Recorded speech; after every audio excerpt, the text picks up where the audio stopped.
3, 2, 1. Oh, fucking that's my... I pulled the Nick. I pulled the Nick. Totally. I will find that one. All right. All right. Yeah, that one's visible.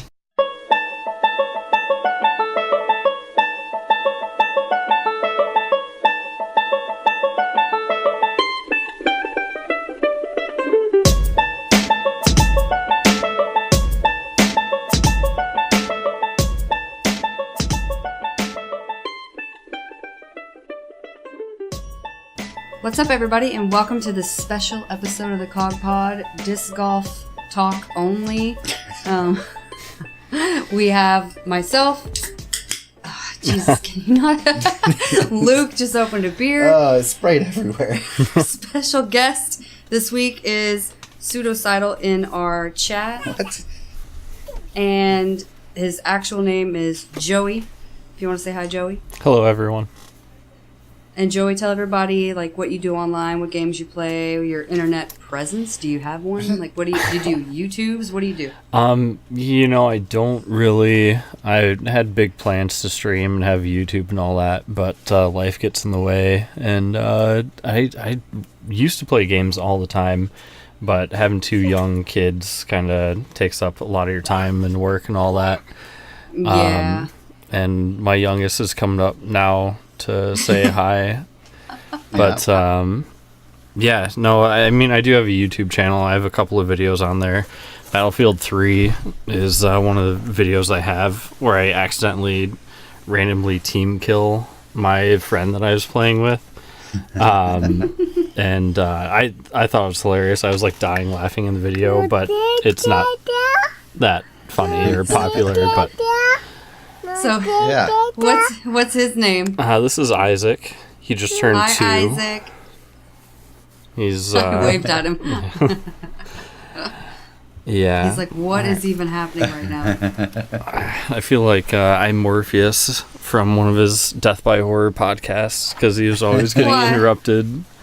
Oh, Yeah. no. When we used to do session 8 with him all the time, that's like when we would watch scary movies online together, you just would see his wife walk by in the background constantly. Mm-hmm. He's like, sorry, honey, sorry. And then one time his dad called when we were doing the horror cast. He's like, I can't talk, Dad, but I love you. And he hangs up. I'm like, Jesus Christ, Morpheus. Sorry, bud. So the three of us, out of everybody that listens to the podcast, disc golf, any of that kind of stuff, we're the only three that I knew ahead of time that went to Last Blown Open. So what was the date again? It was the 20... We were there from like the 23rd or 21st to the 29th, I think. That But it's Monday. Started on the 29th. No, it started... Did it? Jesus, Yeah, April that stuff. 29th. Or, God, no, I went back to March. No, Hold on. 26th. Right. 26th, 7th, and 8th. So 27th, yeah, so 28th. we got there on Monday the 23rd. Yeah. Yeah. And so we can kind of go through. So the Glass Blown Open is basically, well, it's the USA's biggest disc golf thing every year, but is it like the world's biggest Yeah, should be. It broke the record for the largest disc golf event this year? ever. This year. Yeah, it did this year.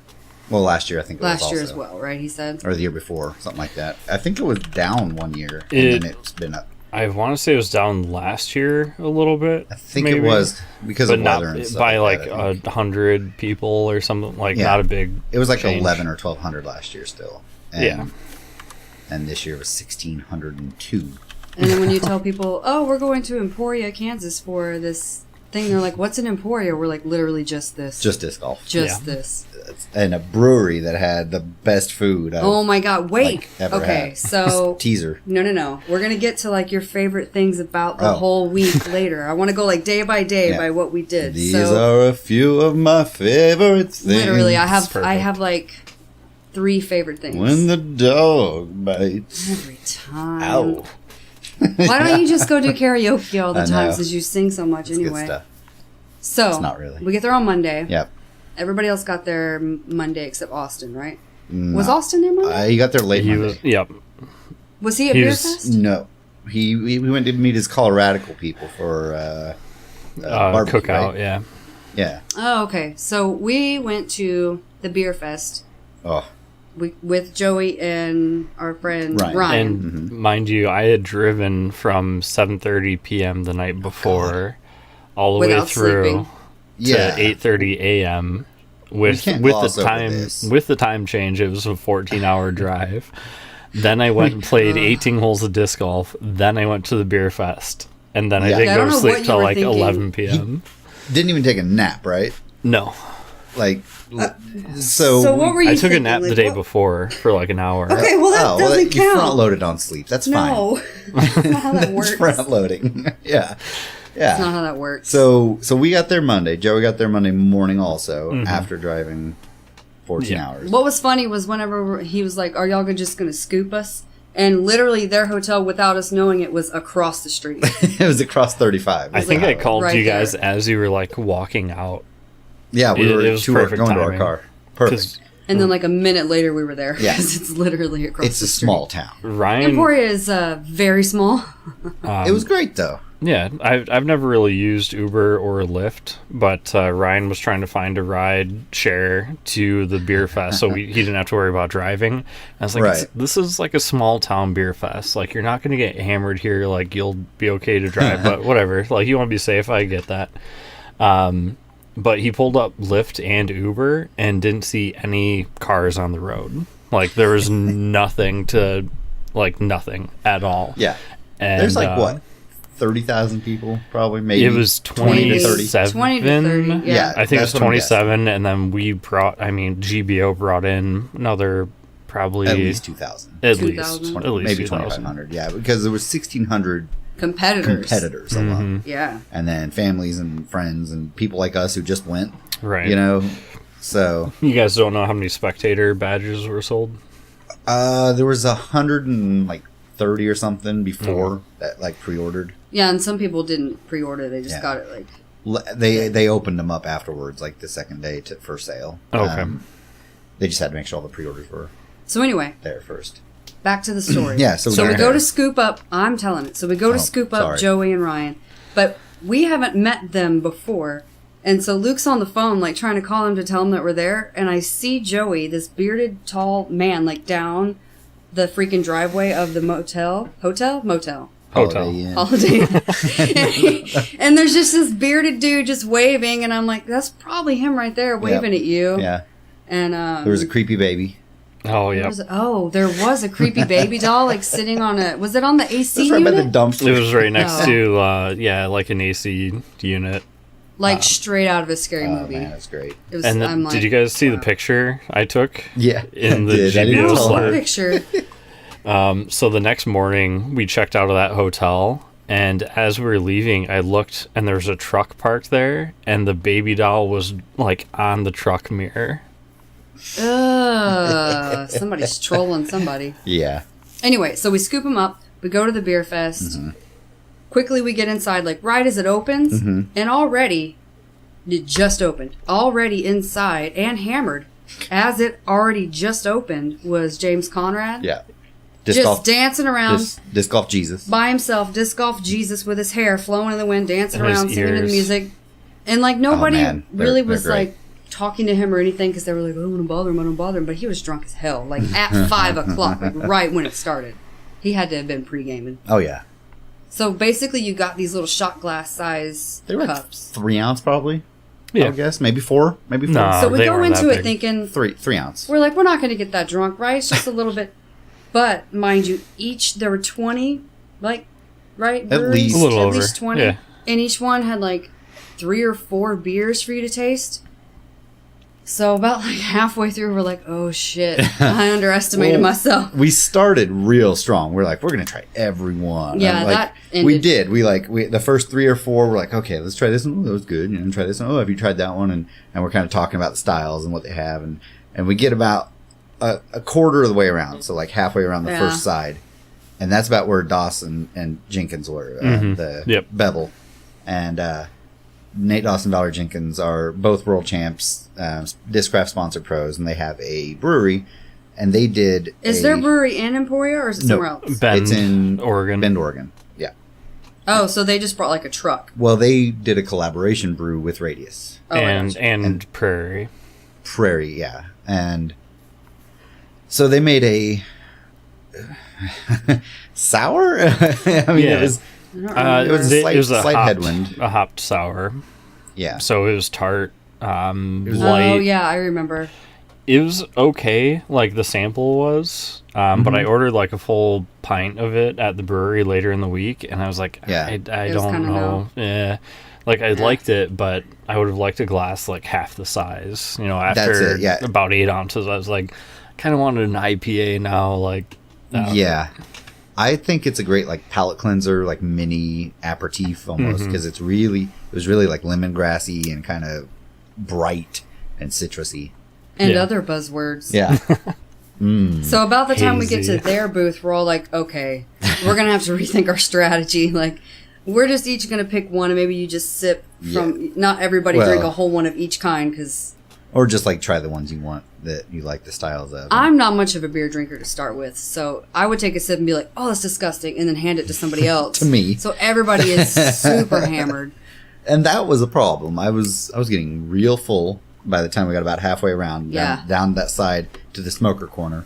So yeah, so we get to the smoker corner. We're like, okay, we're about halfway done. Let's take a little break time.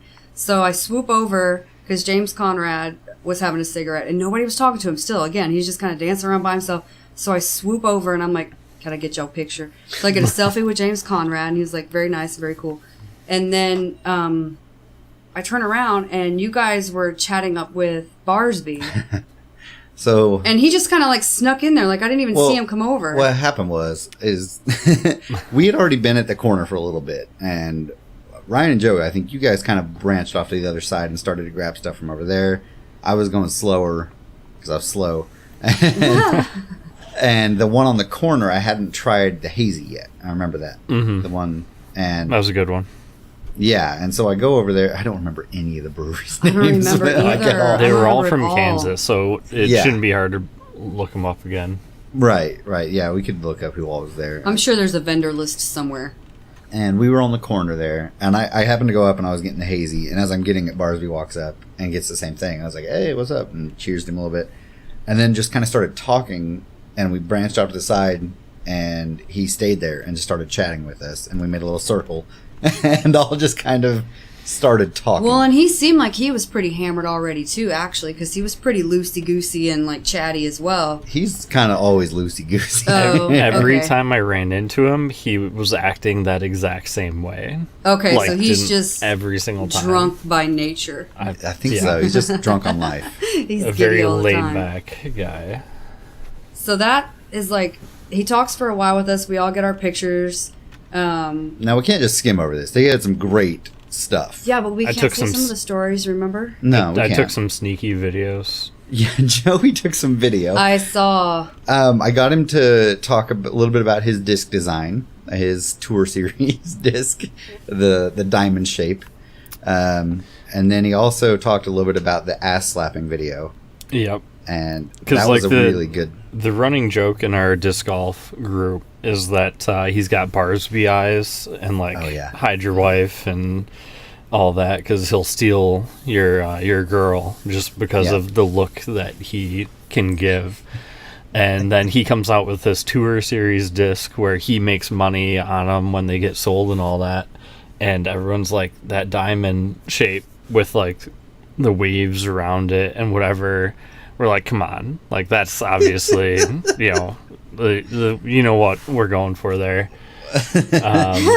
So we asked him about it, and he's like, no, like the diamond is a symbol for like perfection, and I'm striving Yeah. for perfection in disc golf and all this. And then he breaks, and he's like, but we're all really after the ladies, and like it was great. It was like really He was easy really to talk funny. to. Yeah, Yeah. he was a funny He was guy. like very nice and like would just talk to anybody or super whatever. entertaining. Mm-hmm. And He told us some secret stories. He's like, this Oh, yeah. isn't going to be out anywhere public, so you can't tell anybody, Yeah. which was kind of cool.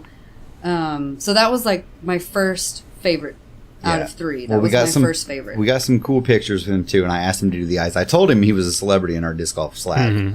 and about it. And so they actually talked about it on the last episode of the Disc Golf podcast because they were talking about how he stole you away from me. Oh, because of the picture I took with him? That I probably don't have a wife anymore.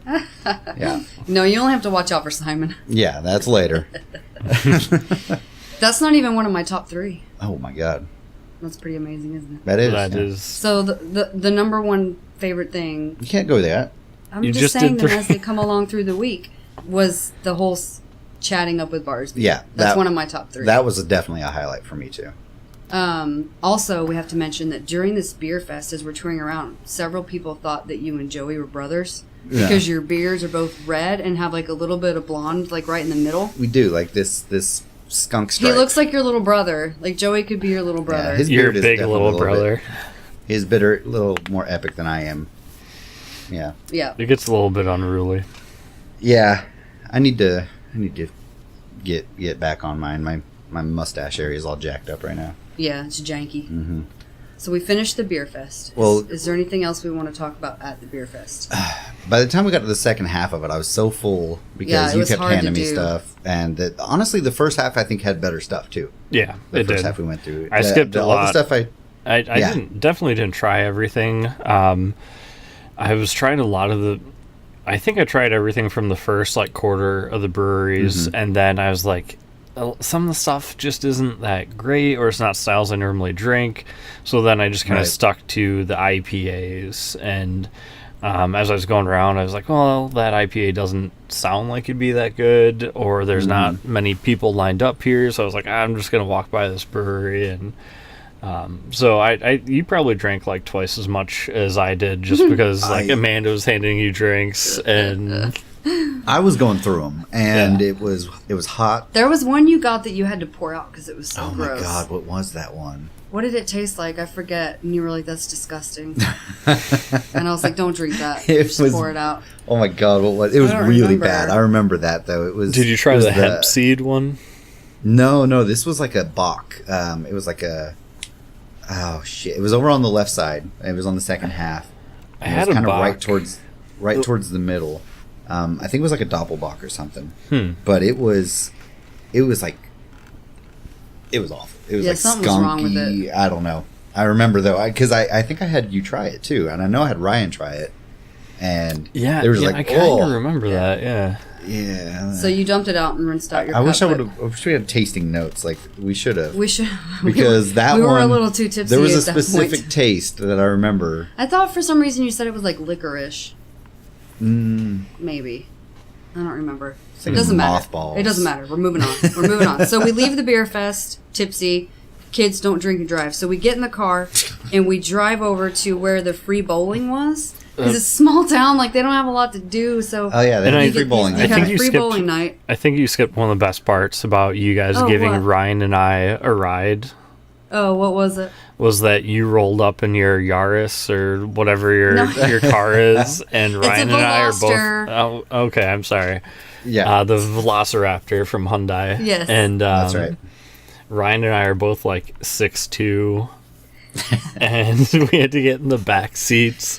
And it's got this bump where, like, if you're not ducking, you're gonna hit your head either if you're gotta over duck- 5'8". I was You gotta crouched forward over. Yeah. Or, loop, Or lay all the way back. Loop around behind. Yeah, it's to really like look awkward. straight up the window out the back. Yeah. It's not a comfortable car. I had a harder time getting out of it, honestly, than getting You into didn't- it. you- I was you You didn't- stuck. fell out of it every 'cause I time. was You didn't stuck. get out. Yeah, you couldn't had to get roll out. out. Well, it's a 3-door is the problem. So. I'm You, pretty you sure guys it's a walked 2.5 up to the car door. and you were like, "How do we Yeah, get in?" it is the 2.5 door, and Ryan should have went in first because he's like He string did. bean. Yeah. He did. You know. He went in first. Oh, okay, that's good. Yeah, like we walked up and you guys didn't get out, and we were standing You're like, there "How do we like get in?" waiting for one of you guys to get out. I was like, Before "There's a we- door." It's hidden and it's very tiny. It's a troll door. Yeah, Yeah. So we get in the car and we drive over to bowling, bowling. where you guys continue to drink for whatever reason. Ish. We had a free drink there. I was thirsty. Yeah, sure. And that's when Austin joined us, right? Yes. Yeah. So Austin shows up. Y'all are bowling, and we have I'm like, let's get lucky number 13. and String bean number 2 shows up. right. So I'm like, let's get lane number 13, lucky number 13.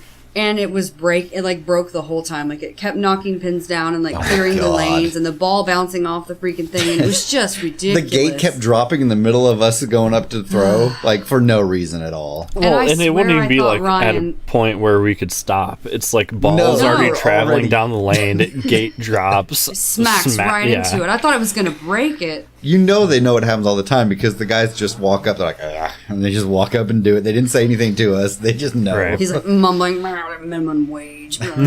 So every time Ryan got up to bowl, like, he had this weird, I don't know what he was doing, but he was like, I thought he would was gonna stop and start like 4 times, and he almost fell every time, and I was just waiting for him to bite I seriously ass. thought he was going to go right over the line and just slide down the... He said his problem was he hadn't bowled in so long that he was trying to do an X step on his walk up. His mind forgot what to do. So he was trying to do a disc golf walk up, and it kept throwing him off because he'd be like, he'd take like a step or two and then be like, wait, nope, I can't cross my legs here. So it took him a while to get used to it. Also, he is one of those people that was never taught how to like bowl properly. Yeah. So he was using, he would grab any ball that came up. So he was using like 3 or 4 different weighted balls. Right. And none of the finger sizes everybody are right. knows that the lane balls that they have there, the loaner ones are super good quality. I almost brought mine, but my car was already like packed to capacity with all the discs. I was like, I can't bring my 16-pound bowling ball because I don't have anywhere to put it. Not for like 3 games of bowling or 2 or whatever it was. But then also, itty bitty little Austin strolls up and he's like, nice to meet you guys. And he's like, weighs like 110 pounds. Yeah, he's like, I'm almost pro disc golf. Let's bowl. So he goes to bowl and is like pro bowler as well. And we're like, fuck off, god dang it. And then he did not sound like that. No, I made him sound like a chipmunk. We're all just jealous of Austin, is what it is. A little bit. And then we got some food from there. And then by that point, we were all just like kind of tired. The chicken tenders there would have been perfect. Yeah, they won't Heiser because we did test that. No. We'll get to that later. They would have is the problem. Yeah. Oh, you guys didn't try those ones, right? We could. Well, Austin said that was like taking steroids basically, and he banned it. Oh, he thought it was cheating. It would have been too easy. So they were like super flat and hardened and stuff. It would have been like throwing a rock. Okay. Like, I didn't eat like over a lake. And we'll get to the chicken tender challenge later. That was on Saturday. We'll get to that day later. We're still on Monday. Oh, I know. So all right, we got to move along. So Tuesday, Luke and I. Okay, so you guys went to play, right? Tuesday. Which course did you play Tuesday morning? That was Jones West. You played with them. Did I? Oh yeah, that's right. Jesus I played a Luke was like, I didn't play. Yes, you did. Yeah, we played a C tier and with Justin from Minnesota. And it was the 4 of us and this guy that they put with us because it was 5 people cards. And I was killing it. You were like doing really 13 holes. and then Austin was like, you're doing really good. You're going to beat me. Yeah, that and fucker. just to throw you off. That's how he psychs people out, is he compliments them. Yeah. And I'm like, he's like, dude, you could win rec. This is crazy. And then I proceeded to go 5 up in the last 5 holes. Shit the bed. Went down to like 70th or 40th place or something. And I mean, you still ended up under par, right? No. No? I think it was like, maybe. No, maybe. 61 is what I shot. No, I was like 3 over. Okay. I was 3 over. It was 58. Okay. Because 54, there were 4 par 4s, 58. And I shot a 61. But yeah, I gave up 5 strokes, and 2 of those holes are birdieable pretty easily, and I went 5 over in those last 5. So were you tired? A little, I guess. I don't know. Did you hit any cars? No. Did you? Yeah. Over the week, I think I only hit 2. Almost 3. But yeah, I hit that one when I went OB on like 14. Yeah, right there by the side over the road. Yeah. Yeah. I ended up shooting like 17 over, so you beat me by like 14 strokes, basically a stroke per hole. So that was fine though. It was still a lot of fun. And then we volunteered. Yeah, so we get to the volunteer thing, and they're putting together player packs, and the spectator packs were basically the same thing. Mm-hmm. Where you get like a little... We made the same thing for them. They just handed out extras to the spectators. Was it called a striker? What was the bag called? Sniper. And then you put like a couple discs in it, and you had like a shirt and a jacket and some stuff or whatever. But we had like an assembly line going, and we're just going around and around and around. And it was actually a lot more manual labor than I was like prepared for. Yeah. It was pretty hardcore. And our cute little leader, Jackie, was in charge of all the volunteers, another little redhead. She was the sweetest person. And she's there dying with food poisoning that day. She was like running in and out and like deathly ill. And I was like, what's going on? So I go and I ask her, and she was like, yeah, I had this one restaurant yesterday. And I was like, I had that same restaurant and was super sick this morning as well. So yeah I got you. So, poor thing, but she powered through it. And then, like, the next day was her birthday or something. That was, I think, Friday, I think, was her birthday. One of the days was her birthday. It was whenever we did the Caddy games, I think. Or Thursday or Friday. Yeah, one of the days. No, I think it was Thursday, because remember Paige came running in. Oh, that was during... So, we were still at the Granada, so that was Thursday. Yeah, Paige and Zoe Andike came in. And it was the most adorable thing you've ever seen. So, we're super dead. Oh, we'll get there.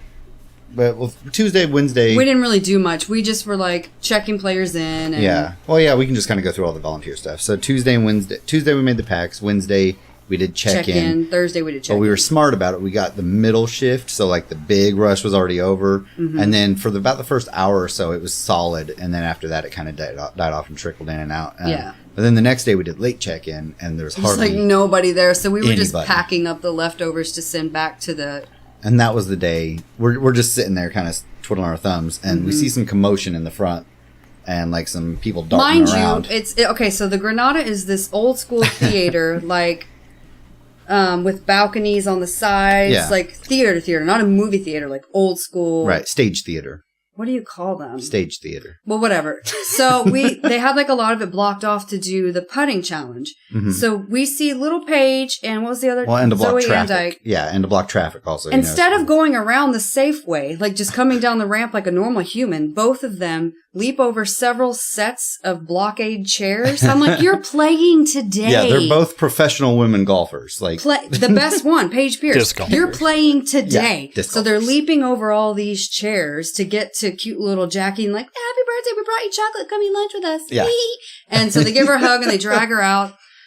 It was just really cute to see them like being normal themselves. Like, and Paige is like 100 pounds and throws further than most men. And then they ran back out the same way up and then over the chairs. Like they just leaped over them. I'm like, you guys. The best women golfer maybe ever is just bounding over chairs. And she was like hurdling them. Pretty insane. They went to have lunch for her birthday at this place called Amanda's, which is like a little local place that you don't really know about. And Luke was like, man, Paige was talking about these cinnamon rolls. And I remember it being a girl's name, but he literally said some generic random girl's name, is the name of this bakery. And so I'm trying to Google it. And we find that it's Amanda's Bakery. And I'm like, that's your wife's name, you jackass. Yeah. So and then you guys didn't even tell me about it, so that you were asleep because we went really early and we had a cinnamon roll real early. That was Wednesday. Yeah, and then we went to the hot stamping, so we got to go hot stamp our own discs. Yep. From the getting our spectator packs. Yeah, and that was really cool to do because you just like press the machine and it puts the stamp on the disc and you like blow the extra glitter off and stuff. So that was cool. Well, so that's kind of all the volunteer stuff besides the caddy games. We'll get to that later. But then, like, Tuesday, what'd you do the rest of the day there, Joey? Tuesday? I actually have my photos up to help refresh my memory. Yes. So Tuesday, it wasn't even that long ago, but we're so old. We played the C tier, and then you guys went and did other stuff. Yeah. Yeah, so did you grab lunch at Radius with us? No. No, but we met up with you later and went to...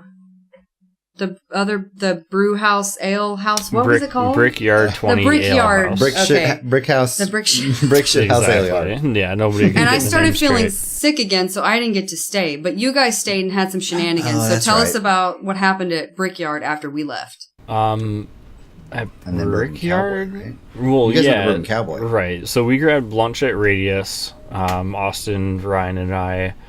And then I don't know what I did to kill time until we went to dinner at Brickyard. You probably went to DD and bought a bunch of shit. Yeah, you know what? That's actually exactly what I did.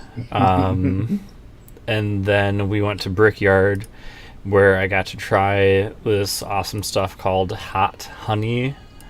I remember that. Oh yeah. Oh my god, that was so good. And Grim said he's going to send me some, so it's on record Nice. now. Yep. Nice. It's coming my way. Well, it's on the pod now. That's official. Yeah, that's what I'm saying. But yeah, so we went to Brickyard, which was one of the other bigger bars in town. They also had great food. And then after that, they were doing free pool and mini golf, I think, at Bourbon Cowboy. And we didn't really know what that was all about, so Ryan and I went up there to check it out, and it turns out they were using baskets that were like 2 feet tall, and they would let you borrow a Bourbon Cowboy like mini disc that's maybe like 3 inches in diameter, and they had 9 of the baskets set up around the bar. Nice. And so people were throwing these mini discs around in the bar while there are like other patrons just like there eating and drinking and playing pool. People were definitely like getting hit and like getting in the way and stuff, but they're light. Like it's not going to hurt if you get hit by one. Yeah. But like some of the Just a holes couple were ounces. like the baskets would be up like on a pool table, or there's one hole up on the balcony. And then after you played that one, you were actually throwing down off the balcony towards a basket. Nice. So we did like 5 or 6 rounds of that. And a ton of the pros were there. Zoe Andike and Dustin Keegan were there. Yeah. Frickin' Paige was there. Jomez, Simon. I got pictures with him. That's the first time I saw Simon being stalked by Danny Two-Hearted. Amanda, I don't know if you heard that story about Simon's stalker. I heard a little bit, but not really. Just that she was following him around. Yeah, like she was playing pool with him. She was like decked out in this like short dress, like looked way too nice to be in this dive bar. And but she was like playing pool with him and stuff, and then she asked me to take a picture of the two of them, and I asked her for like her phone so I could take the picture, and she was like, no, just like use your phone. It's like, okay, that's kind of weird, asking me to take a picture of the two of you with my phone, and you don't even know me. Yeah, that is weird. So I went to take the picture, and she told me, give me a 3-second countdown. I was like, okay, so I started. And the next thing I know, Simon's pushing her away and saying, like, no, like, we're done. I'm not doing that. And I guess she had mentioned, like, she was going to kiss him when I took the Lord. picture. And somehow she mentioned it or something. And so he was like, nope, we're done. We're not taking the picture. And but then she ended up convincing him to let her take the picture, and she didn't kiss him. So I have all these pictures of this girl and Simon that How are, ridiculous. Yeah. Because he said, like, in the player meeting, they do, like, this interview or whatever, and he said he had a girlfriend, and he actually does, because I follow him on Instagram. Yeah, she's and in Boston. I think she's from... Because she was in California with him. Remember all the videos he was posting in California? She was there with him. Yeah. So, yeah. Settled down in Boston. That's how he hurt his back. His humpback. Humpback, yeah. Yeah, that case of humpback. But Greg Barsby and Philo Brathwaite were also there, and they started playing pool together.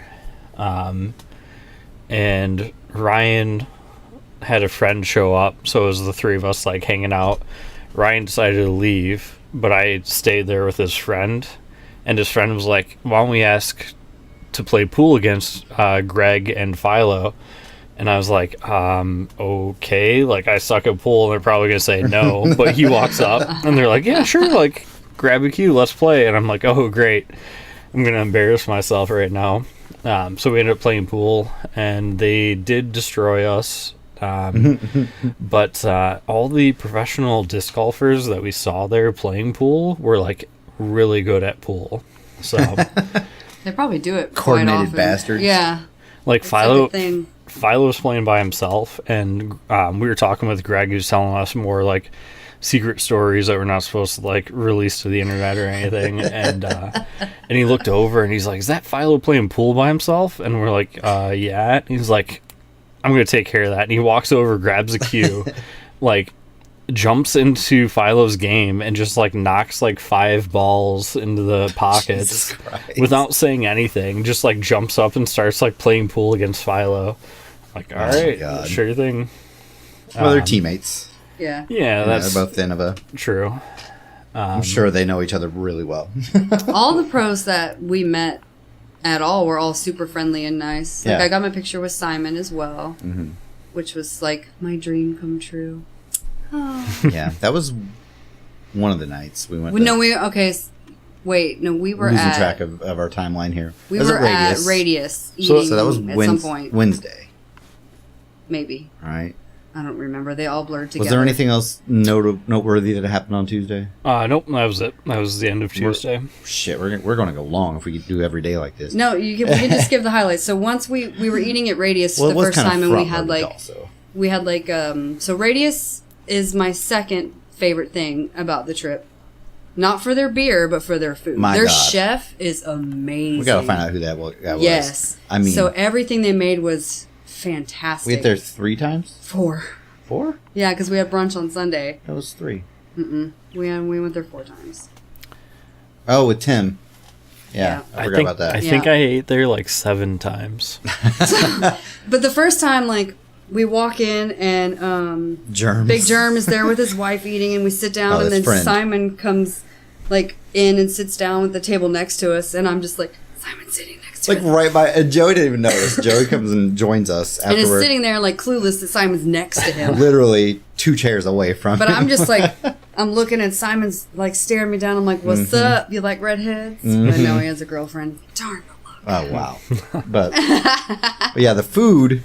We had like this pretzel bed appetizer that had this German beer cheese dip. It was kind of like a high-end cheese ball with it. You're a cheese ball. I know. And did you get that?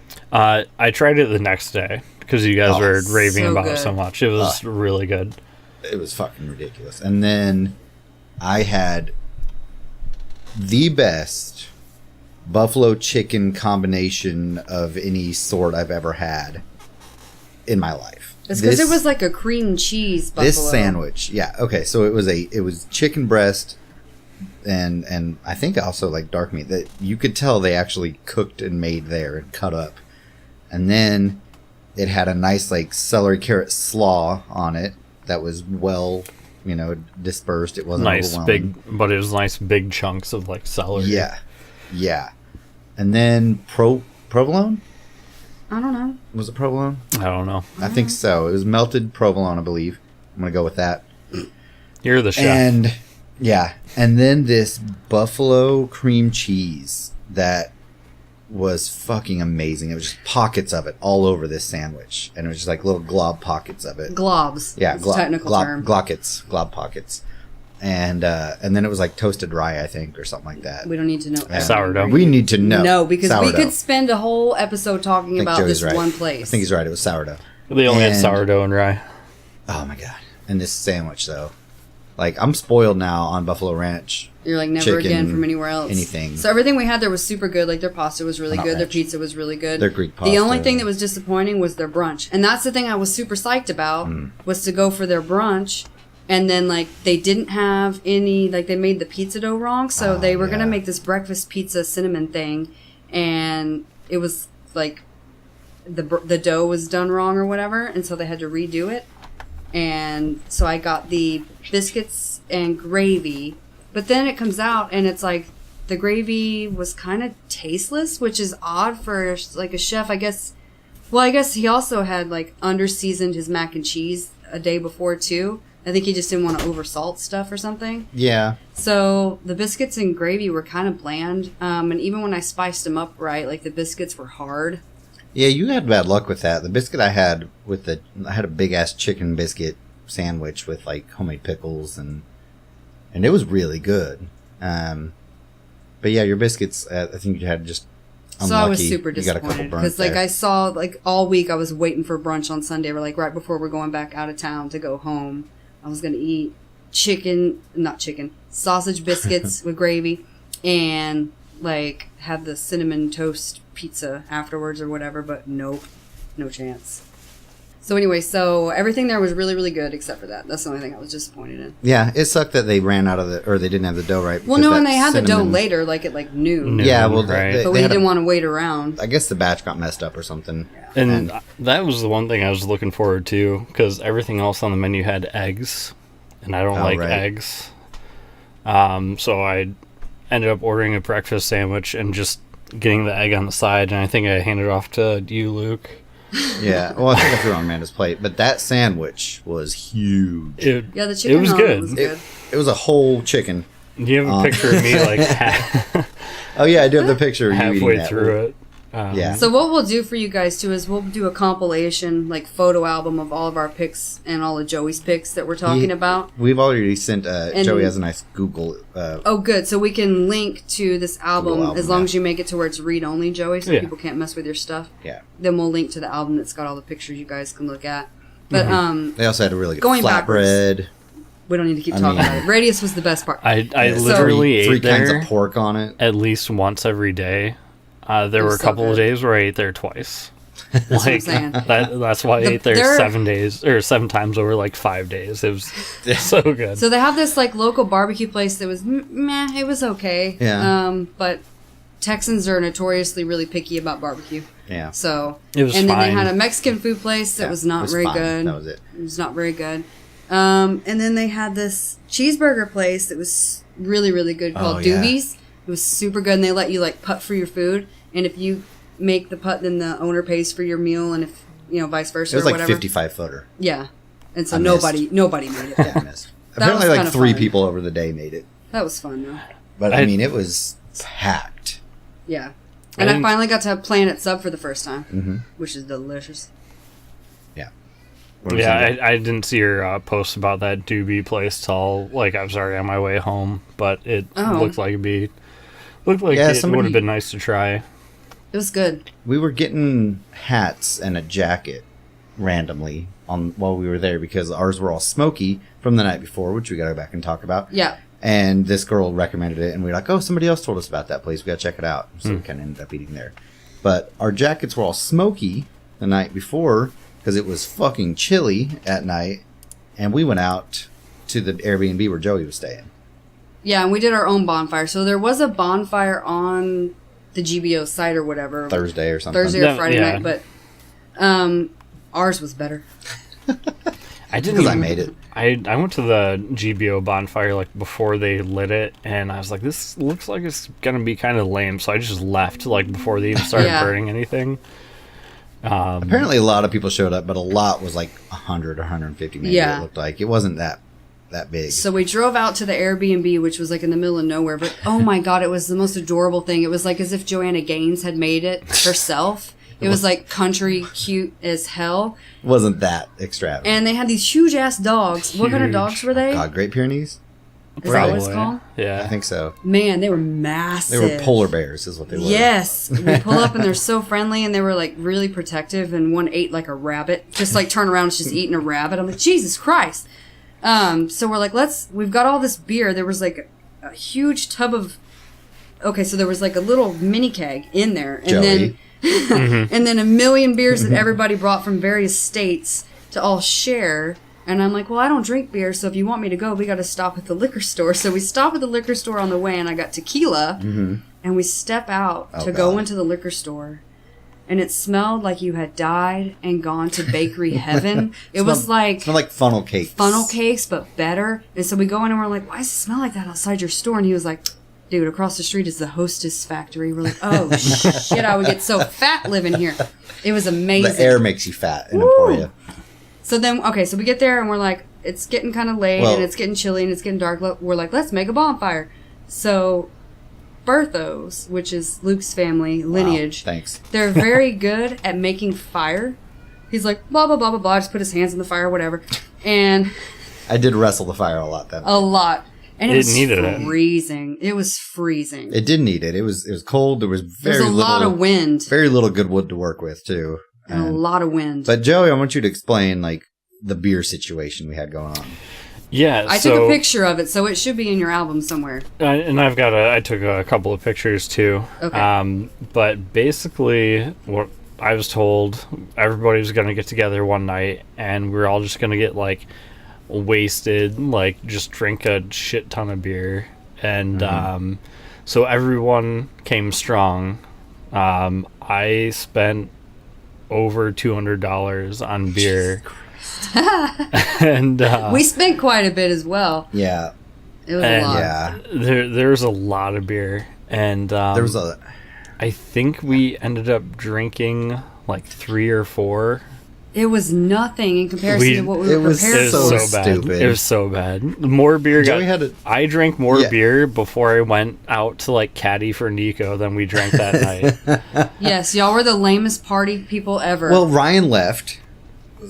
Austin had to get up early or something. Yeah, Or just he didn't stayed drink out much. to try the Kentucky breakfast stout from Founders and the Canadian Yeah. breakfast stout, and then he was basically like he went to bed after that.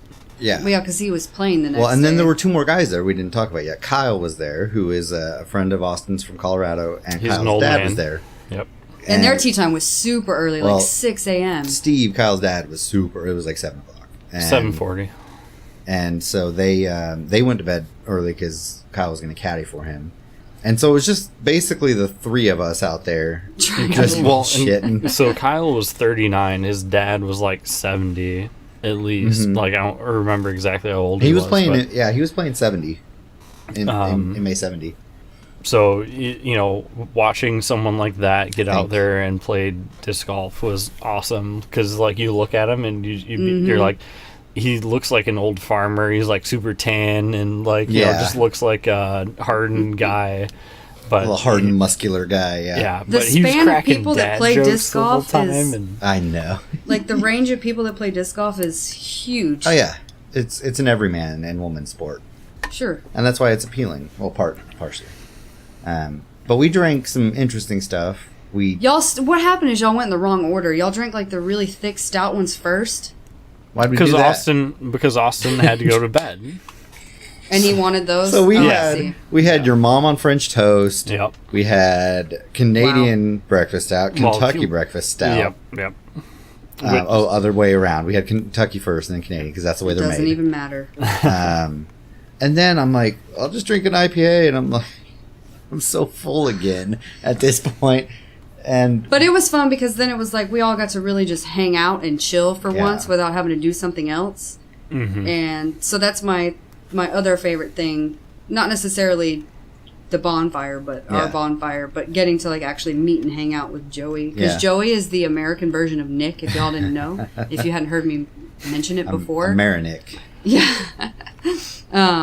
Minus the horror interests, because Joey's not a horror fan. You keep saying that. I don't know where you got. That's what that. you told me. You told me at the bonfire that you didn't like horror because I said you were Nick, and you're like, no, I don't like horror. I'm like, oh, okay, I don't never like mind, you're jump not Nick. scares. Like Neither horror. does Nick. He thinks they're cheap. They are cheap, And Well, they that get was me great. every time. I always Yeah. know they're coming. I'm like, I know it's coming, And and, they then it still gets get you. me anyway. I think Grim was the one who really despised him. yeah. So what was the embarrassing story you told me at the campfire that you said not to tell on the podcast, but I said I was going to tell on the podcast, but then I forgot. What it But then was. you don't remember it. So now you're going to make Joey tell the story that he said not to tell. It was something about you burning yourself at a different time or something. I don't remember what you said. Yeah, so I was in high school, and I've always been kind of a pyro. And growing up in the country, we had like a burn pit where we would burn our like cardboard, paper, Right. you know, Yeah, whatever. yeah. And for some reason, my dad had to swap the gas tank out in my sister's Taurus that she was driving. No. I already And- see where this is. I've heard this story before, You but it's did. like I didn't because I had a lot of tequila that night compared to y'all. And for some reason, so the gas tank was empty, had been out there for a week or two. Yeah, you know, maybe it was just a few days. This was like over 10 years ago. But for some reason, the empty gas tank ended up in our burn pile. And Jeez. I went out there to like, you know, burn the stuff because my dad was like, that's the chore you like to do because you're the pyro kid. Right. And I was like, oh, this is going to be awesome. I took a piece of paper that was on fire, and I was like, I'm going to drop it into this gas tank which is Oh, empty. Jesus. And I was like, nothing's gonna happen. But I was like, well, what if there is like a little bit of gas left in there, and it might like burn? It might be like really cool looking. Well, I dropped this piece of paper. The gas tank erupts like 3 or 4 feet of flame instantly. Like my hand is still like over the hole that I like. It was like the hole that the fuel pump goes into, like in the top of the gas tank, and it just shoots like straight out like a geyser, and engulfs my hand in fire and burned me pretty bad. But I had a LAN party to go to that night. Priorities, you guys. Jesus Christ. So I packed up my computer, drove to my friend's house. Luckily, his mom was a doctor. That's right. And it was my right hand, so I was having a hard time using my mouse for games. Trying to play still, mind you guys. He was trying to play, and this doctor is like, what the fuck is wrong with you? Yeah, my friend mentioned it to his mom that I had burned my hand, and she was like, oh, let me look at it. And she was like, oh my God. Like, why did you not go to the hospital was probably her first thought. Yeah, but she had like burn cream in a like drawer in her kitchen, and she had this white like cloth glove, and she like coated my hand in this burn cream because it was all over like the back of my hand, and actually still kind of have scarring from it on my fingers. And she coated my hand like real thick in this stuff, and then put the glove on so that I could still go and play and not get the paste all over. She didn't my send you mouth. to the hospital? Nope. No, She took Oh it. my God. She's like, they'll do the same thing there. Just take care of it. They'll just charge you. Exactly. So It didn't hurt though? Like when you Oh no, it meds? hurt. It What hurt. He ain't a bitch. Swear to God.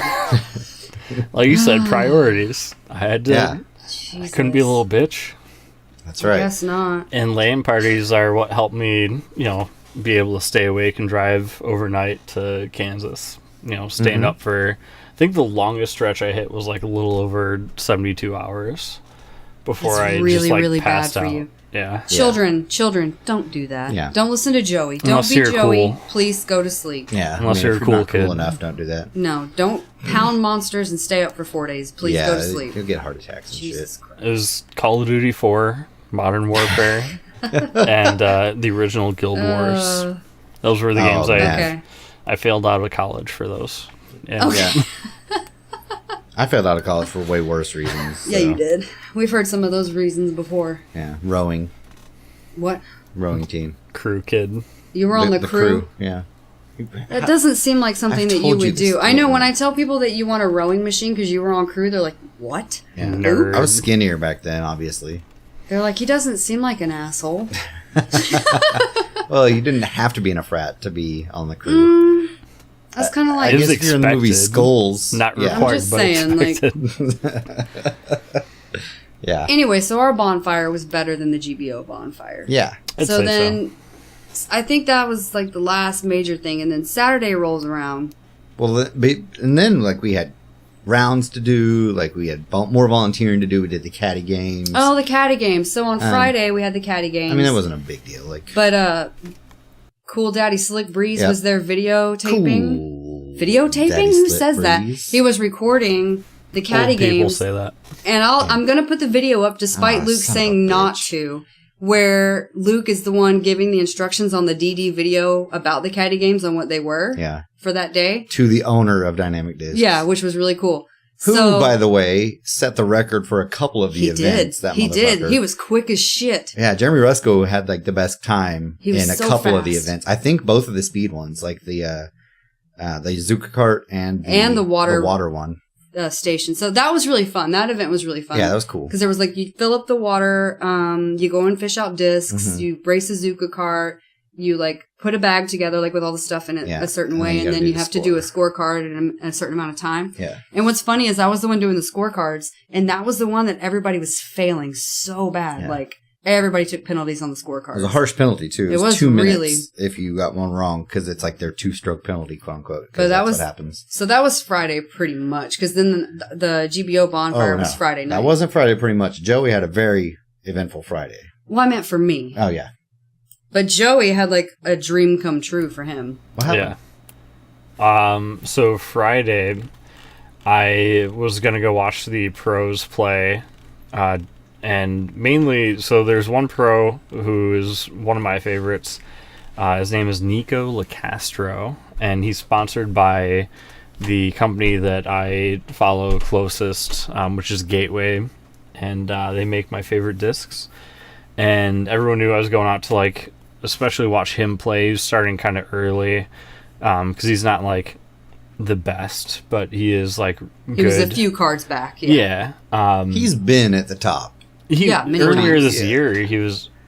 earlier this year. Early this year, he was doing like well. lead card Over in like Singapore and where's that? Finland or something. There was a tournament. Yeah, There were a couple tournaments early this year. He did really well in. but I was just planning on going to like watch him play for a few holes, then go follow like Simon and Eagle and the lead card play. Lead card, yeah. And Austin was like, "Why don't you ask him if you can caddy for him?" And I was like, "Yeah, sure." Like, yeah, funny. And he's like, "No, seriously. Like, you're going out there to watch him play. Like, ask him if you can caddy." And I was like, I mean, sure. So I show up like right as he's teeing off, and I was like, well, I'm not gonna go like walk up to him as he's on the tee pad and be like, hey, psst, like, you need a caddy. Yeah. But I watched him tee off, and then kind of walked with him to his disc for his next shot, and we get up there. And I asked him, like, hey, Nico, like, just wondering if maybe you wanted somebody to caddy for you today. And he was like, yeah, absolutely, man. Like, no hesitation. He was, like, all for it. So he let me caddy for him, which sounds weird saying, like, let me caddy for him when I'm, like, doing him a favor. Because his bag weighed probably, like, 50 pounds. It was huge. For sure. And packed And if you full. don't know who Nico Castro is, and look him up, he's like 5'2". He's short. He's He's a tiny dude. Yeah, he's probably like 5'5" or 6", but still, he's a very little dude. So But he can Big also Joey bomb. caddying, like, Yeah. you had his bag on your back. You're caddying for him, and you're huge and tall, right? Yeah. So he's tiny. So the discs were eye level for him behind him. He could just grab right in. It was perfect. Oh, man. I also had my hydro flask with me full of beer. Jesus Christ. And you're not. Was it from the keg? Like, how did you get it in it there? was from the keg. Oh, God. And you're not supposed to have... Well, you can have it if you're a spectator, but I don't think caddies can. No. Nobody caught me. Nobody told you anything, so... Um, And then you got to caddy for him on Saturday, too, right? yeah. Towards the end of the round on spoil Friday, the story. he actually asked me if I was playing in the tournament in GBO, and I was like, no, like, I'm just here like as a spectator. And he's like, well, you want to caddy for me again tomorrow? And I was like, yeah, like, I'd plan on going to watch Austin play again because I watched him play on Thursday. I watched his whole round Thursday. But I was like, I mean, I'm not really going to get this opportunity again to caddy for him, so I just kind of said yes and went and caddied for him. Luke, just open the beer. Jesus Christ. He keeps trying to wait for you to have a break. I could have totally done it and then just edited it out later. Good God. But you had to make a whole deal of it. Or you could have just, got a big can. Oh, yeah, we haven't discussed what we're drinking on this It pod. doesn't matter what you're This drinking. is our deer review. No, this is not that podcast. You can't steal their shtick. No, we can't. I've got the Nico Lacastro stamped swirly SSS Wizard here to review, paired with the Four Loko Frost. Oh, No, that's an no. interesting pairing. No. Yeah. The Fire and answer's no.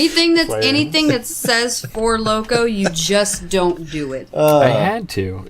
This was No. like I need a to dollar. grab one of my discs back here so I can have a pairing also. No, we're not doing that. That's a different podcast. And then I have the... Nobody cares. I just finished the Zilker Space Anniversary IPA. It's the third anniversary, or 3. There's a 3 on it. Wow. Yeah, third anniversary. Wow, only third. With this hazy triple dry hopped IPA with all the hops. Please And stop. It is delicious. It's Great. very citrusy Can and he hazy finish his story, please? and juicy and other buzzwords. Please stop. And it was delicious. So, Joey, continue. yeah. So, Nico asked me to caddy for him the next day, which I thought was Right. awesome. And I said yes after thinking about it for like a second. He said But- yes.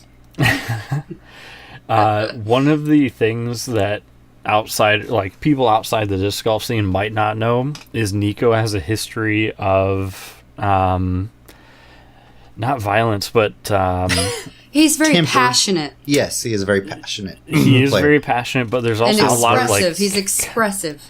and almost controversy. Yeah, Not I don't know. he's not polarizing. Really. He is. It's very because he much doesn't so. filter what he says. Like, a lot of them are very, like, reserved, and they're not Right. going to say anything, and they're going to keep it all in, but he doesn't. He keeps it No. on his sleeve. He's Yeah. very emotional. And there was drama both rounds I caddied for him. The first round, what was the drama? The girthy. first round, yeah, it was girthy, but which Was that because the- it was was girthy that the, both rounds. Was the first round the OB with the penalty, or not the penalty? Yeah, it was the second round. Was his second round. This was He the one where he took too threw long. OB up the fairway and went to go yes. get it before. Yes. Yeah. Yeah. So Nico had thrown out of bounds, and on this particular hole, there's a drop zone. So if you throw out of bounds, everyone moves up to this drop zone where you throw your next shot from there with a additional penalty stroke. And I think like 3 out of the 4 guys on the card had thrown out of bounds. Everybody's walking up there. Garrett Girthy thought he was like ready to tee off. He was like walking up to the tee pad, and Nico started walking up to get his disc so he could throw it again. And Garrett Now, was like, was this at the drop zone where Garrett was about to throw from? yeah, Okay, not the initial tee pad. right. No, it So was at the everybody drop had already zone. thrown their first Yep. shots, and 3 of them were at the tee pad. And then as they're about to throw, Nico Went up to goes get to his get his disc, disc. which was maybe 30, 40 feet past the drop zone. So it's not like he's Okay. walking 200 feet down the fairway to Right. grab it. I know And- exactly which one you're talking about. It's the one that goes down the hill and then back up and then to the right Yeah. and has the big green at the top of the hill, the par 4. Well, maybe. The drop zone's on the left. It has the golf green at the top of the hill, and then It doesn't matter. We can That's something we can talk about it later, but I know Garrett called him out like hold for 9, 10 it. or something. Told him that he can't get his disc right now. Nico turned around and was like, "You can't tell me what to do. I'm going to get my disc." And then just turned around and like walked up to get his disc. And So was that the same guy that said something to him about taking too long putting? Was that the other issue? That was the next day, and I'll get into Oh. that real quick after I gotcha. this. But basically, Garrett was like, "That's the courtesy violation." Like basically, Nico was holding up the pace of play, and so Garrett Girthy gave him a warning for a courtesy violation, which, if he got another courtesy violation, would be a stroke penalty onto Right. his score. First one was just a warning. Right. First one's just a warning. The next day we're playing, and it was the same guys on the card. It was Nico, Garrett, Philo, actually on the last day, and a guy from Chicago. And the card behind us came up and gave Nico and Philo a warning that they were taking too long to make their shots, because you only get like 30 seconds once you walk up to your line to actually take your shot. And they apparently were timing them with a stopwatch, which is kind of a douchey move. That's a weird thing to do. It is a dick move. And Nobody that was that actually. hole 6. Yeah, nobody actually does that in No. disc golf. No. Like, If this you take, is not a thing.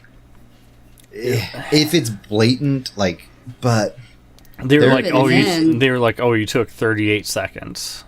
yeah, if you're watching enough coverage, and it's also, well, you'll get into it, but if you watch enough, you see that some people push it a little bit, but it's never like taking a minute every time or something, Right. where it's completely blatant like that. I think people like to try to like egg him on. Well, it's also, yeah, it could They have been know it's easy.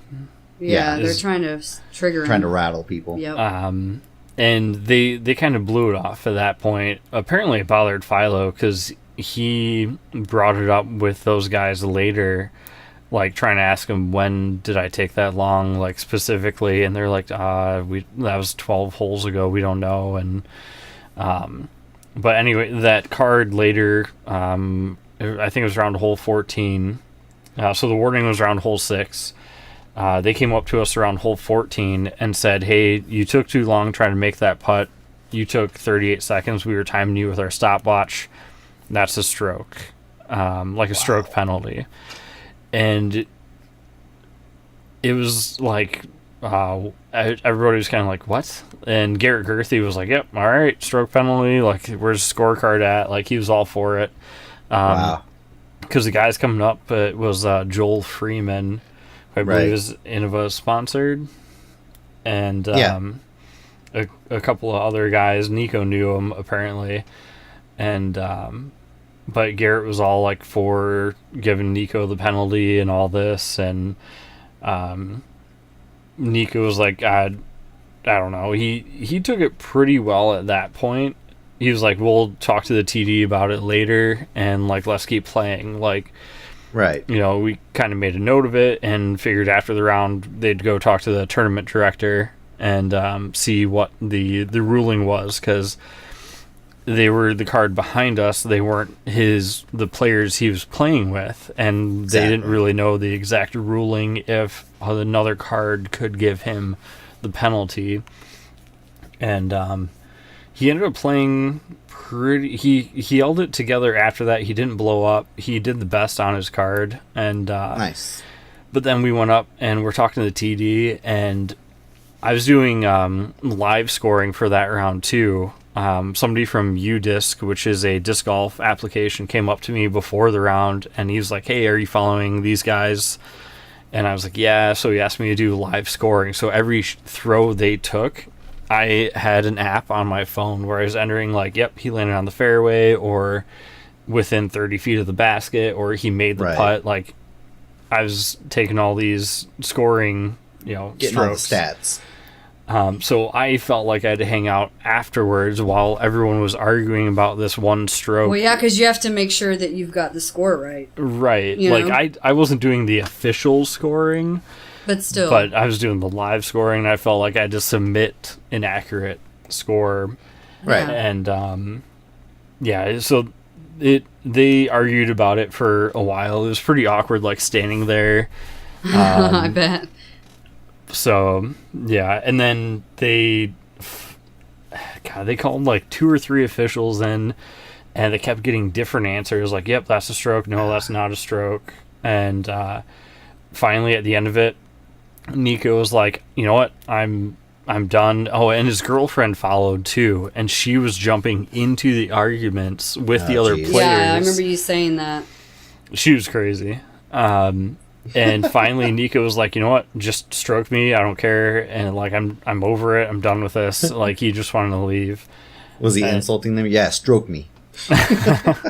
Whoa. But they ended up not penalizing him, right? Like, they ended up not putting it on the final score. I just checked a few days ago, and there is still no penalty, so I don't think they ended up penalizing him for it. Because I think, didn't most of you guys all say the same thing, that if you're not on that card, then you can't call the stroke, and right? That's what I understand the rule to be. Yeah. Okay. The rule book basically said it had to be like one of your opponents, and that was kind of taken as like one of the other 3 guys or 4 guys you're playing with on your card. Yeah. Exactly. Yeah. So okay. That's the way I've always understood it, is that it has to be somebody on your card calling it. And because there have been questions about caddies being able to call stuff, and they said no, they can't. And I've heard that it's got to be a player. Like, caddies can't second or call or anything. But they're also not a player. And those other guys are players, they're just not on the same card. Yeah. So it's kind of like, what is the ruling on like that? They were an opponent in the tournament, but... Right. We should submit that one to the old Cool Daddy Slick Breeze cast. Get them to get the official ruling see what they say. So was caddying for Nico your favorite? Yeah. Was that your favorite thing of the whole week, or what were your top 3, would you say? Oh, man. If you had to pick 3 faves. I mean, caddying for Nico would definitely be up there.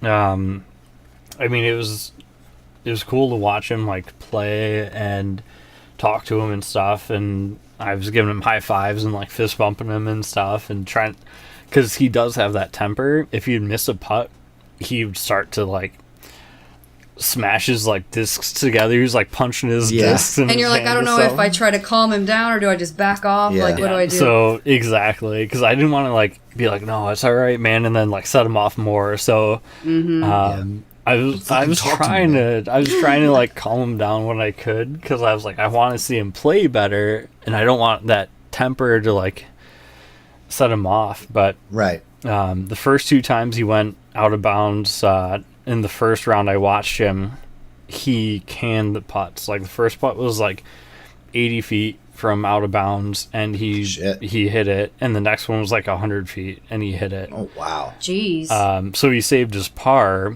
He didn't get the birdie like he could Right. have, but he didn't get a bogey either. So Right. I feel like he's one of those people that can turn the energy around and He's a scrambler. put it into his next Yeah. shot. Right. That would definitely be up there for me, because I don't know if I'll get that opportunity again. right? Yeah. Other than that, I mean, the bonfire was awesome. Like you guys said, hanging out, just relaxed, like, because I didn't have anywhere Because to we were drive. so, like, especially Luke and I, we were hyper scheduled, like, the whole week because Yeah. of volunteering and stuff. That was, like, the only night we really got to just kind of do what we wanted to do. And I didn't So- have any set schedule like you guys kind of did with your volunteering shifts, but there Yeah. was so much going on. I was trying to set a You had to schedule for schedule myself. yourself, yeah. It was So- it was It was so busy. packed. The whole week was just packed full of stuff. Yeah. And I skipped a lot of stuff that I wanted to do, but I, spend that time hanging out with you guys instead, which, Yeah. I don't know. It Sorry. was- Jeez, I'm sorry. Yeah. but I can play disc golf anytime, and I don't know when or if I'll, be able to meet you guys again. So I definitely Right. appreciate that time we had together. And y'all played, like, all of y'all played a final round, all of you together on Saturday. The little shorty The course. little short course. Oh, yep. And that's when you Hammond. did the chicken Oh my finger God. toss. I So forgot tell about us that. about that. So, God, Is this the was, thing that you just did for the first So- time, or is it like a Yeah. running No, joke okay, with people, or so- where did it It's start? a running joke. Austin started this. Okay. Was it? Honestly, it was Austin and I don't Yeah. remember how it started, but we were talking about like chicken tenders or something like that in our disc golf Talking about podcast throwing Slack group. Stuff you could throw at like was a disc. something. Well, because it was Basically. really okay. So what happened was I went to the hotel and I came back to meet you guys, and I saw y'all at the hole, Yep. and I walk up and see you guys tossing chicken tenders, and I'm like, this is not at all disc golf. First of all, second of all, that's a waste of food. Well, this was a pre-planned thing. All right, It so was. there was a challenge issued. you is had to what pick happened. plan where you for, wanted like- your chicken fingers from, right? Well, no. Okay. That was Here was the thing. That Austin was the kept contention. changing the rules on me. Yeah. Oh. Here's a point of contention in the whole little controversy in the thing, because some controversy, as it will. Tendergate. Tindergate. Tendergate 2018. He went and got like some Hardee's chicken tenders that were all flaky and soft, and so we as had soon as never never seen before. Right. I had no experience. He had no You experience. didn't get to with test throw. so as soon as you throw it, it just demolished it. It just It literally disintegrated. disintegrated into into like the air. 1,000 little chicken chunks. So there's an asterisk on that. The challenge was he had to throw it 90, 80? 80. 80 feet? 80 feet. 80 feet. Arbitrary number. And at 80 feet, backhand with an X step, which is like a disc golf run up. And this shit just disintegrated. And we all tried it. We're like, oh, yeah, I bet if you just like cradle a little bit better instead of pinch gripping it or something. But it didn't work at all. So anyway, what I was trying to say was how awkward it was to walk up to you guys playing disc golf, and really you're just throwing chicken everywhere. Well, we had just got we just got the group picture. My buddy Tim came down from Kansas City and joined us. If you're in our Discord, his name is Cats Fan. Cats Fan. Everybody say hi to Oh, Cats. Came down and That's said, Cats. "What's up?" Yeah. Yeah, and then and Kyle and Steve had to go right at that point, pretty much. Kyle's, Oh, yeah, they left right Kyle's then. round. Kyle's was tea coming time. Yeah, That was And the that was right- 8th hole. Yeah, 7 yeah. or 8. 9? I can't remember. I think it was Yeah. 8 Seven. because then we crossed the We street. go across to play the You street. went nine. across yeah. the street, yeah. it was 7 or 8. There might have been one more, but no, that might have been 8. Yeah. But yeah, So it who was won the chicken challenge? Austin ended up winning because We didn't really Joey could measure not. it. Cheater. No, we walked it off. It was short, Cheater. but it was an asterisk win for sure. Cheater. Well, Yeah. and so another rule or like stipulation was I was supposed to be really drunk. Oh, right. And so that morning, I smashed 4 beers in our Airbnb Yeah. before we went to play so that I would be drunk when I did it. Yeah. And then right after we played our round, I had to go caddy for Nico again. Caddy for the Yeah. second round. And then we went to actually go watch some coverage. Yeah, for the so we first time. watched the lead card Yeah. finish up, basically. We got there at about hole 6, I think. It was 6, and yeah. just followed them. And by the through. way, if you do want to watch some good disc golf, go watch the Jomez coverage It was of good. all 3 rounds. It was The one last of round was so close and so good. it was one of the most amazing finishes like ever. It was Yeah. really awesome. It so was great. go watch that. I won't spoil it for you, but we almost saw an ace. It was super We close. were An 40 feet from the basket An too. undeserved ace. Ugh, That would have been Man. amazing, though. It was pretty cool. I don't I know. hate that guy. That should have been an ace. Do you? Well, still, it was a good. He's one of the throw. Innova bad boys, so The Innova Bad Boys. And so, okay, I so think he's the only one left. he is. he was... The other two, Bradley Williams is not a bad boy anymore. And, Like, he's just, Anton and he just never was. dropped off I the don't map. Just Yeah, doesn't yeah. really do anything. Anton is just like not that guy. He's super quiet, head down, goes about his business. But Gibson is a brash, young, just wild I didn't man. like him either. Nice gunners. Doesn't matter. I didn't like him. So then we left from that after, the winter or Yeah, whatever. yeah, And we yeah. go to the block party. So what they do is... Wrap up the week. They wrap up the week. They have like all these vendors everywhere, and they shut give out all down- the trophies, and they block off all the roads. It's like a block party. Yeah, it was It's a couple 3 blocks downtown were shut down. You can get drinks and food, and there's vendors and stuff, and they give out all the trophies, and then Took forever. it took forever for the with the trophies. trophies because they let everybody give a speech, and it Oh was so my annoying. god! I didn't watch. I didn't watch any of it. You 'cause shouldn't I'm have. like, Thank goodness you didn't. It was Well, so boring. The thing, I've got okay, beard let And the our feet winners. hurt so bad from walking that course. I agree with letting the winners have a speech, but they let like the 3rd, 4th, 5th place for everybody Oh that my got a God. trophy. They let didn't them they have talk. like Oh my God, 20 it was so- trophies up there? Like, yes, it was there was worse. There was like every division, every amateur division, every pro division, like all of them went up, and they did at least top 3, and some did top 5, and like intermediate had like top 10 in advance, but they only had the top 5 go up at least for those. But And my feet hurt so bad by that Yeah. point. I was like gonna die, but we had to stay because Luke was putting against Des Redding, Des. Redding, which is Yeti's wife. yes, and she is super sweet. She was so sweet. So it was like all these different so during the week, the owner of DD was doing like a putting challenge or whatever, right? Wasn't that him? Or was that somebody else? No, it wasn't him. Oh.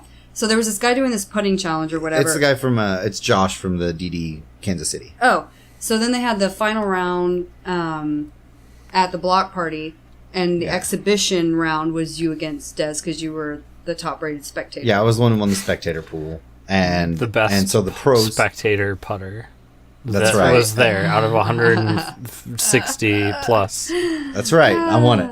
And doesn't matter how many competed, I did it. And then not only did Des choke and do terrible, but then you choked even worse. Even I harder. don't even know what happened to I you hope guys. it's not on video anywhere. I'm sure It is, is. but I didn't post it But I because think it was so Anthony, bad. Anthony was right beside me with the camera, and I know he got it, but I don't Anthony think he who? posted it. Anthony from DD. Oh, Van probably Den not. Heuvel. I'll look and see. Yeah, it was the worst. There's 3 stations you putt from. I'll just tell you. 3 stations you putt from. The Quickly. first one, thank you. The first one was like 20 feet. The second was like 30, 33. It was like edge of circle. And the third was like 55 feet away. And there's 4 discs at each, 4 putters. She goes up, hits the first 3, then misses, and then misses the rest of them. So, All you had to she do, made the first, No, no, she made the first 3. Yeah. All you had to do was make all 4 of the first ones or 2 of the first and any other. of the other ones. Because of the point system, the way it was, is we're 3, 5, and 7. I make the first 2 putts, chain out, miss, and then I proceed to just black out, basically, and miss everything after that. My first one on the second station was just like a lob, a high right. I don't know what it was. And then I got close, and then I got closer, and then I hit like an inch below the freaking basket. the edge of it. Oh my god, it was so demoralizing. She like handed it to you on a platter, She and did. you still didn't take it. She went over. I was walking off after I missed them all. She runs over to me and like shakes me. She's like, "What are you doing?" She's like, "I wanted to choke you out there." Yeah. Yeah. So I had but- never met her or Yeti. Yeah. Oh, you but- hadn't? No. But at the block party, they had a tent set up. Mm-hmm. And I got to talk to both of them because I ended up buying one of his AVRs with the Bumble stamp from Rudolph, and I got both of them to sign it. I got a mini and got one of his wooden minis. Yep, I have one of those. And I got a bottle of his hot sauce, which I was almost actually bought one of those. really good. I forgot about it. I'll see him down here. So they live like somewhere between here and San Antonio. And so they're at least Jay is at like every event, and he's just the nicest dude. He'll just talk to you the whole time. And I've bought stuff from him a few times and had him sign my putters because I use Yeti AVRs to putt with. Yeah. And so what were your 3 favorite things then, Luke? choking in front of like 1,000 people at the block I don't know party. that that's your favorite Oh, because it's awesome. we left right after that, and he was so salty. I was so dejected. I was just like, I'm like, dude, what? but you got to putt against a pro. Who else got to do that? A lot Nobody. of people did. No, they didn't. You know, in the tournament. But Jesus. no, yeah, bullshit with Barsby and the beer fest in general was up there for sure. Obviously, getting to play with all you guys and hang out and throw some awesome shots and getting like one good putt when everybody was there was awesome. You know, like I hit like a 50-footer or something, and Radius. yeah, probably Radius. If you're ever in Emporia, if you don't get the gist of it, if you're ever in Emporia, eat at Radius. And they have a rotating menu each week too. Eat and, it. Oh, they had all this. of it. They had this pizza that had 3 kinds of pork on it and Jesus. caramelized Please onions stop. Please and a stop. white sauce. And Please stop. In summary, that was basically GBO, and we will probably go again next year because it was actually a lot holy of shit, fun. we ran long. Yeah. But we have Sorry. one question that I want you Oh guys my god, to I answer. forgot we have a. No, it's fine. And it was I'm just picking one out of the questions that we got. So, Okay. Lazarich said that he plays ball golf pretty Okay. often and really What's wrong likes with it. Yeah. So he wants you guys to convince him that disc golf is as good as or better than ball golf. Okay, It's better. it's better. The end. So okay, well, I will admit that it's not as quote unquote hard to learn disc golf as ball golf. It has a lower barrier nope. to entry. Nope. No, you don't think so? You disagree? Let's keep going.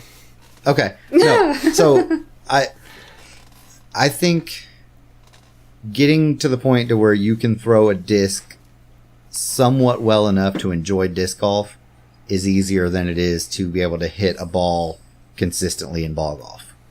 Like being able to throw a disc consistently is easier than it is to hit a ball consistently. Like I've played ball golf a handful of times. Well, not a handful, probably at least like 20 to 30 times in my life. And about half of my shots will be clean hits, and the other half I'll top them or hit them off the edge, or I have a question. Yeah. So, all the ball golf players are like way more athletic looking and like in shape than the disc golf players in general. So my question is, professionals. Pros or yeah, well, Yeah. and even people I was like, no. typically like that do it for Go fun. to I'm a saying, ball like- golf course, and you'll see a lot of fatties running around In there. my experience, from what I've seen, ball golf is nowhere near as physically taxing No. as disc golf. It's a rich person sport, though, is the problem. So here's the thing. I know that's very generalized, but a lot of times you see these like fit, like accountant, like the ones who, the ones who have expendable income. There's a type, and that's the one you're talking about. The type of people that go and have the spare time and the money, the expendable income to be able to go and just play. And a lot of those are that kind of general playboy kind of type of people, I mean, like I said, it's very overgeneralized, but you're asking about that. It's definitely not true. If you go to any pro shop around here or any course that's a public course, I'm just saying that disc golf is more physically taxing, so you would think they would be more in shape. it is more taxing on your body. Yeah. for sure, because it's explosive. Well, I won't even say that. They're both explosive movements. They're both a lot of wind up and loading levers and unleashing them. And there's a lot of technicality in breaking down each of them, the motion of the throw or the hit. But pros and cons of each. Ball golf is, I'd say, the tougher to learn. It's a lifetime to master sort of sport. You know, you can play it well into your old years, and that's why people like it. It's a very social thing. But ball golf is, don't laugh, more expensive than disc golf, solely because you're looking at The clubs are really expensive. the clubs for themselves. sure. You're looking at, if you get a mid-range set with a putter, set of wedges, all that, you're looking at, I mean, even cheap ones are $300, $400, $500. Oh yeah. You know, and you're looking at over $1,000 for decent You've ones. spent several thousand this year. Hey, Will we're you- talking about you- ball golf right now. We're talking about ball golf. I'm right just now. saying, I in know. comparison. Okay, that's a collector obsessive thing. That's not to play the sport. So, So you're agreeing that you're obsessive. yes, okay. To play ball golf, not only do you have to have the clubs and buy balls that you lose all the time and hit in water, you have to pay to play everywhere. Like, even public courses are $20 to $30 for green fees. And nice courses, if you go to any town that has nice courses, you're looking at $50 to well over $100 to $200 for nice places. And those are the harder ones that you play worse at. You know, the ones that cost more. And So, if you like break out a blunt, they're like, looking at you weird. Like, Yeah, you can drink in both. I'll give you that. But they don't care if you drink on a ball golf course. They sell them to you for $6 a piece, but they don't care. They'll enjoy you buying them from them. The advantages to ball or to disc golf are, I'd say, it's a lot more casual, but it's also can be a disadvantage because it's looked down upon a lot more than ball golf, because ball golf is this prestigious thing that people do when they have money, like we just talked about. Like, you think of somebody who plays golf. Amanda just talked about what she thinks about when she thinks people that play golf, you know, like fit, rich people. Polos. Yeah. And you think of a disc golfer and you're seeing somebody with a tie-dye Shirt, smoking weed. Exactly. Yep. So that's the stigma that is kind of out there that's I trying don't know to about be... it being a stigma. Well, it is in the casual... It's pretty rampant in the casual areas. And I think that's one of the things that disc golf is trying to overcome right now, to change the image of it, to show it as a professional thing. Like, if you go and watch these events, go watch that Jomez coverage. Of course the professionals are professional. Well- but if the people that are generally playing it out as general, like just for fun rec, they Yeah. want their sport to be taken more seriously, stop smoking weed straight out on the course. Well, that's the problem. You can't tell those If you people want to to do get it. rid of the stereotypes, stop doing it. Well, yeah. That's it. Who are you telling this to? The people that are doing it. They're not she's listening. looking at No, you, that's Luke. true. God, this is what I'm trying to say. Like, the people who are trying to change the image of the sport are trying to actively do that and set an example that doesn't perpetuate the stereotypes and make it look bad. You know, there's a lot of people out there that are trying to not do that.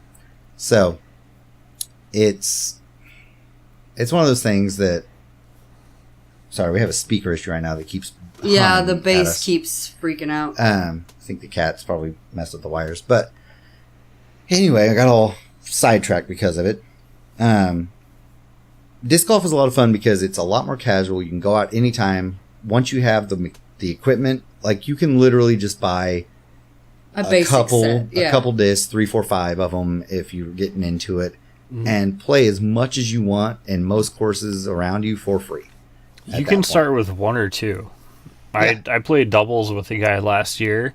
He had 2 discs. He had one of those like drawstring bags that he threw on his back. He had a pint of like Fireball with him, and that was like his disc golf bag. Yeah. And he played as well as I did, you know, like, and he had a putter, and it was a Challenger, and some sort of like fairway, you know, driver. Like, Yeah. you can definitely do more with more discs, but you don't need them, especially when you're starting.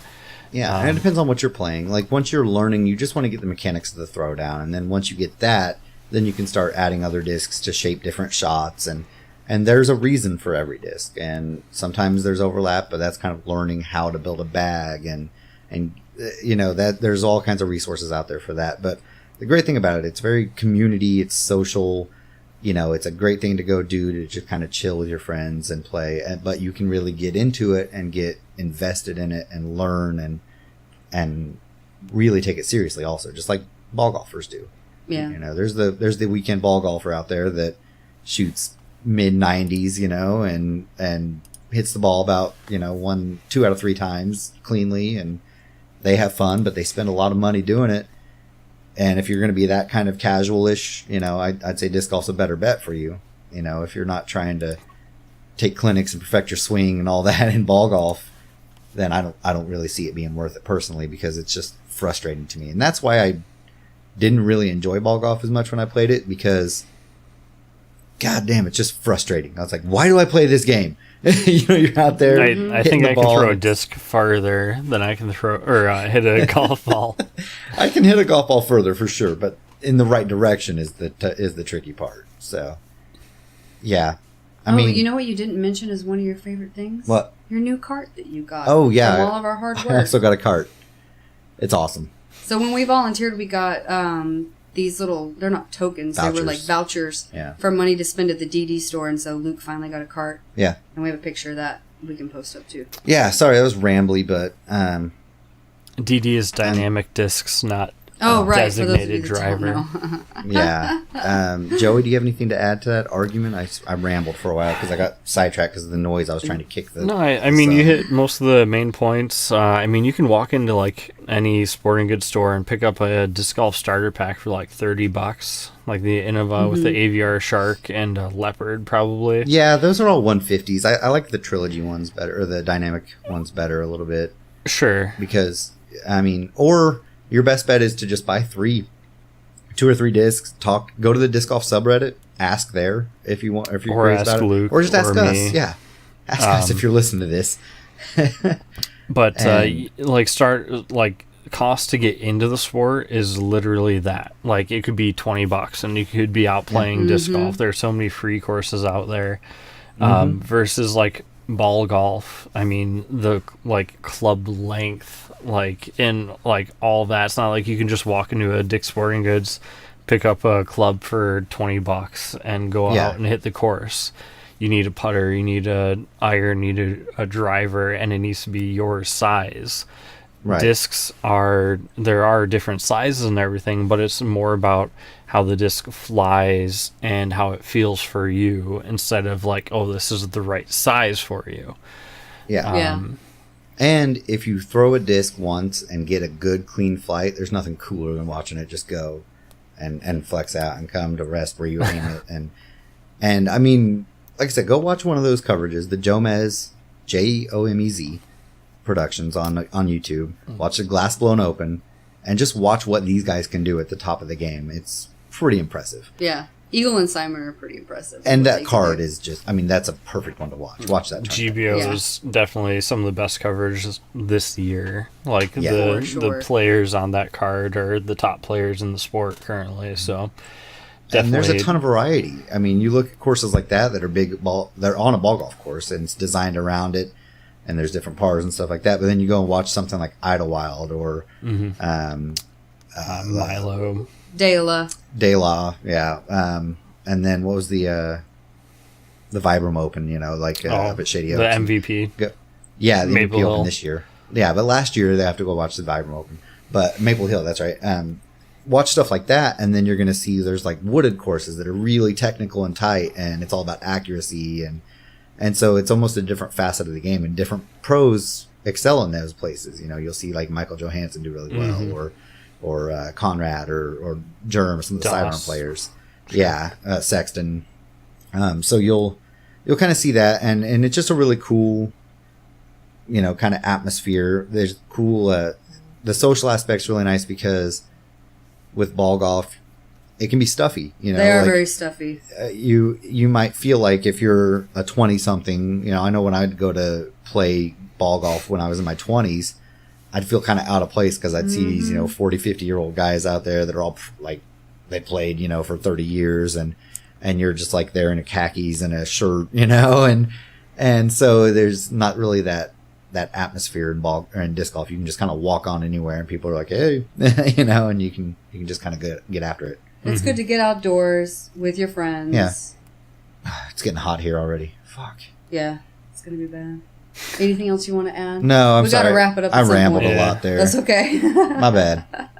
We'll link to all the pictures from the website. We'll link to Luke giving instructions on how to do the caddy games. Oh, yeah. On the website. Oh boy. And maybe some other stuff. So if you are interested in disc golf, you want to watch some videos, we should go to put the website CoGPod.net and peep it. Check them out. We can link to Jomez. We should put a disclaimer at the beginning that if you don't care about disc golf, you might want to listen. Well, they'll know that this is the disc golf one. We told had them in fun pyro advance. stories and beer That's stories. true. There was stories. Yeah. Food. We've had a bunch of different one-off ones. If you don't want to listen to them, you don't listen to them. We don't care. Yeah, we do suck what it. we want to do, so suck it. That's how we'll end it. Thank you, Joey, for coming on the Thanks show for having with me, us. guys. It was great to meet the American Nick. And maybe we'll have you back on again sometime. You guys can do some beer reviews or something with Joey. I'm glad to hold the title of American Nick. American Nick. American Nick. It's a Holding it coveted strong. title. Champion. That's right. Okay, well, we'll end it there. Y'all say goodbye. Bye. Bye. I always wave. I don't Why know do why I you always wave. wave at the camera? Those are weird.